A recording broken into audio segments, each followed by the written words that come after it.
البدع والأهواء، أهل البدع العقائدية وأهل البدع السياسية. نقول بيننا وبينكم السلف، بيننا وبينكم الكتب، كان فيقول البدع بيننا وبينكم. Bismillahirrahmanirrahim. Ini perbaikan dari Daras Taisirul Alam tadi pagi. Masih di muka surat 986 tentang hadis Abi Sa'labah Al-Khushani radhiyallahu anhu tentang perburuan memakai memakai busur panah dan memakai anjing pemburu. Baik.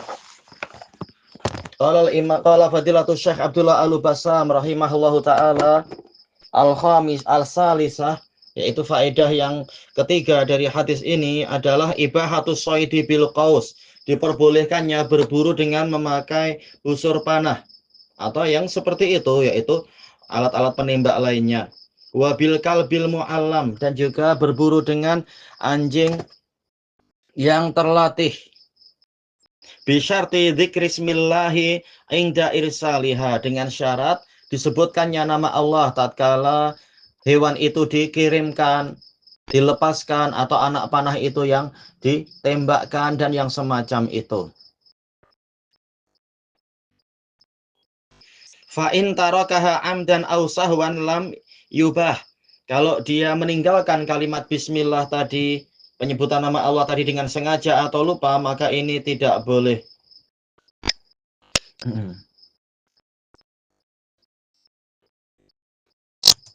Sebagaimana di dalam keumuman firman Allah Subhanahu wa taala di dalam ayat Al-An'am, wala ta'kulu mimma lam yudkarismullahi alaihi wa innahu lafisq, dan janganlah kalian memakan dari apa yang tidak disebutkan nama Allah padanya, dan sesungguhnya itu adalah kefasikan. Dalilnya adalah jelas dan dia bersifat umum. Baik. Kemudian wa in tarakaha sahwan au jahlan ubih. Tapi jika dia meninggalkan bismillah karena lupa atau tidak tahu, maka ini boleh. Baik, disebutkan dalam catatan kaki, yaitu di sini si penulis, si pensyarah menyebutkan sahwan terkadang boleh, terkadang tidak boleh. Kemudian disebutkan dalam catatan kaki di sini, yang benar adalah kalau dia meninggalkan bismillah itu karena lupa, maka tetap boleh dan tidak haram. Inilah yang disebutkan oleh si penulis yang terkenal di dalam madhab, wallahu a'lam. Tapi memang ini khilaf sejak dulu. Tapi yang betul adalah kalau orangnya lupa atau orangnya tidak tahu, memang ini dimaafkan dari sisi orangnya dimaafkan. Tapi dari sisi zatnya gimana? Zatnya masuk dalam keumuman ayat tadi, yaitu tidak boleh kita memakan hewan yang tidak disebutkan nama Allah padanya, yaitu di dalam penyembelihan. Baik. Dan Allah tidak mengatakan lupa atau tidak tahu atau apa, karena ini syarat sah dari penyembelihan, harus disebut nama Allah. Kalau tidak, dia adalah bangkai. Masalah orangnya lupa atau tidak tahu ini terkait dengan pelakunya, dan pelakunya dimaafkan karena dia tidak tahu, yaitu pelakunya tidak berdosa. Tapi masalah zatnya, yang betul zatnya tidak boleh dimakan, zat benda itu, karena tidak disebutkan nama Allah. Inilah kesimpulannya yang paling jelas dari fatwa sebagian ulama. Baik. Qal wa hadza huwal masyhur minal madhab. Inilah yang terkenal dari madhab, yaitu madhab Hanabilah. Was-shawab annahu in tarakaha sahwan aw jahlan ubih. Kemudian Syekh Al-Bassam berijtihad mengatakan yang betul, jika dia meninggalkan bismillah tadi dengan lupa atau tidak tahu, maka ini boleh. Wa huwa riwayatun anil Imami Ahmad. Ini satu riwayat dari Imam Ahmad. Memang ini khilaf sejak dulu, wallahu a'lam. Tetapi dalil jelas sekali menunjukkan itu. Masalah lupa atau tidak tahu ini terkait dengan pelakunya. Pelakunya tidak berdosa karena dia tidak tahu atau karena dia lupa. Tapi masalah bendanya, ayat telah jelas mengatakan wala ta'kulu mimma lam yudkarismullahi alaih. Janganlah kalian memakan dari benda yang tidak disebutkan nama Allah padanya, dan Allah menghukumi wa innahu lafisq, itu adalah kefasikan. Nah, berarti jangan. Itulah yang betul, wallahu a'lam. Baik.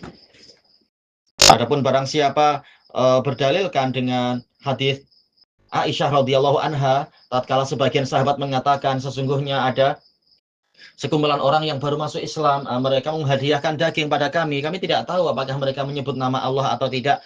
Nabi mengatakan, sammuhu fakuluh.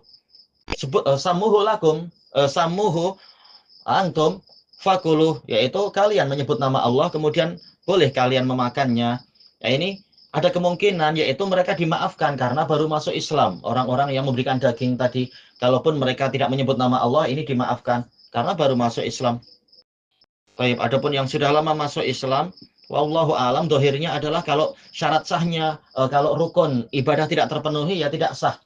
Sebagaimana dalam hadis al-musik sholatah, orang yang sholatnya buruk itu, padahal dia sudah mengatakan walladzi ba'atsaka bil haq la a'lamu illa hadza, demi la uhsinu illa hadza, demi zat yang mengutuskan Anda dengan kebenaran wahai Rasulullah, saya tidak tahu sholat kecuali ini.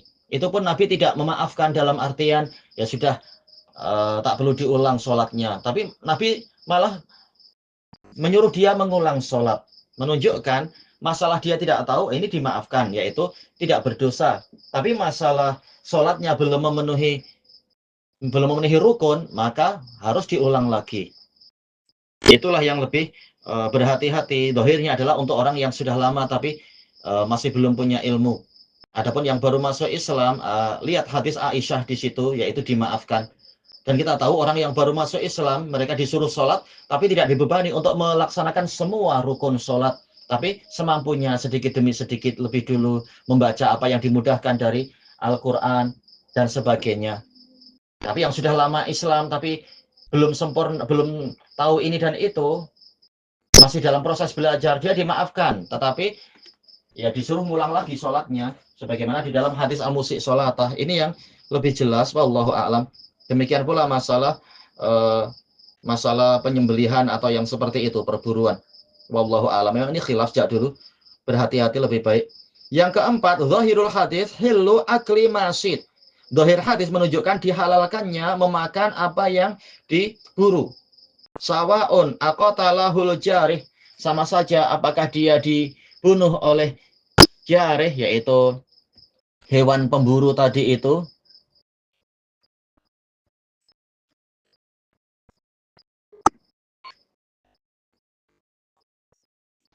bijarhihi, yaitu dia melukainya, mungkin apa dengan cakar atau dengan gigi dan semacam itu.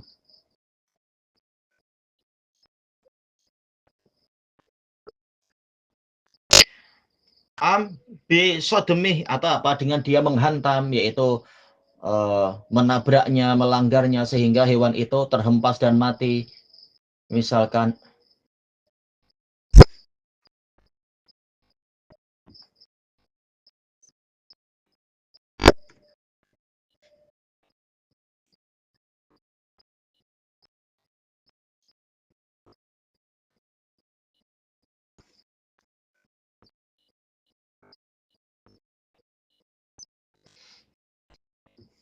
Baik, kemudian disebutkan wahwa madhabus Syafi'i. Ini madhab Syafi'i, yaitu boleh itu semua. Yang penting hewannya sudah memenuhi syarat tadi itu. Wariwayatun anil imami Ahmad. Dan satu riwayat dari Imam Ahmad.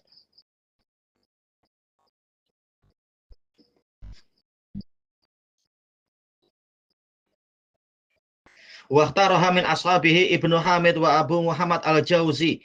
Dipilih dari sahabat Imam Ahmad adalah Ibnu Hamid dan Abu Muhammad Ibnu Jauzi, wa huwa zahiru kalamil Khiraqi. Dan itu yang zahir dari ucapan al-Khiraqi li umumil ayat, karena keumuman ayat, yaitu kepada firman Allah Ta'ala, yas'alunaka madza uhilla lahum qul uhilla lakumut thayyibat wa ma 'allamtum minal jawarihi mukallibin tu'allimunahunna mimma 'allamakumullah fakulu mimma amsakna 'alaikum wadhkuru smallahi 'alaihi. Dan mereka bertanya kepadamu tentang apa yang dihalalkan untuk mereka.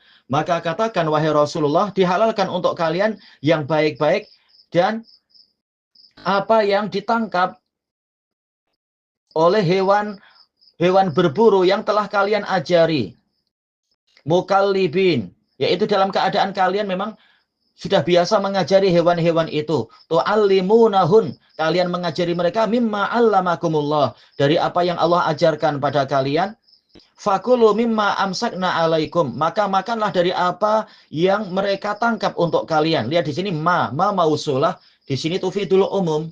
Sama saja apakah hewannya itu mati tercakar atau tergigit atau terhentak badan atau mungkin tertindih badan hewan, tertindih oleh anjing pemburu dan sebagainya. Ayatnya bersifat umum. Yang penting kita sudah menyebut nama Allah di situ. Tapi tentunya kalau darah belum banyak keluar, kita harus membuang darahnya dulu, darah yang mengalir, karena Allah Ta'ala sudah mengharamkan secara khusus audaman masfuhan atau darah yang mengalir, yaitu ini yang diharamkan. Wa amal masyhuru minal madhab, adapun yang terkenal dari madhab Hanabilah, fala yahillu idza mata shaidu bi khanqih aw sadmih. Tidak halal hewan buruan itu jika dia mati karena tercekik atau karena terhantam. Baik. Dohir dalil bersifat umum. Adapun kalau dia tenggelam, Ana pernah menyebutkan yaitu boleh, tetapi yang betul adalah tidak boleh. Kalau kita ragu-ragu apakah ini dia matinya karena tenggelam atau matinya karena tertembak oleh kita, kalau ragu-ragu tidak ada tanda yang jelas, maka tinggalkan sebagaimana Nabi perintahkan itu, sebagaimana dalam hadis yang akan datang insya Allah, hadis Adi bin Hatim, masalah hewan yang tenggelam. Ditembak kemudian dia jatuh tenggelam.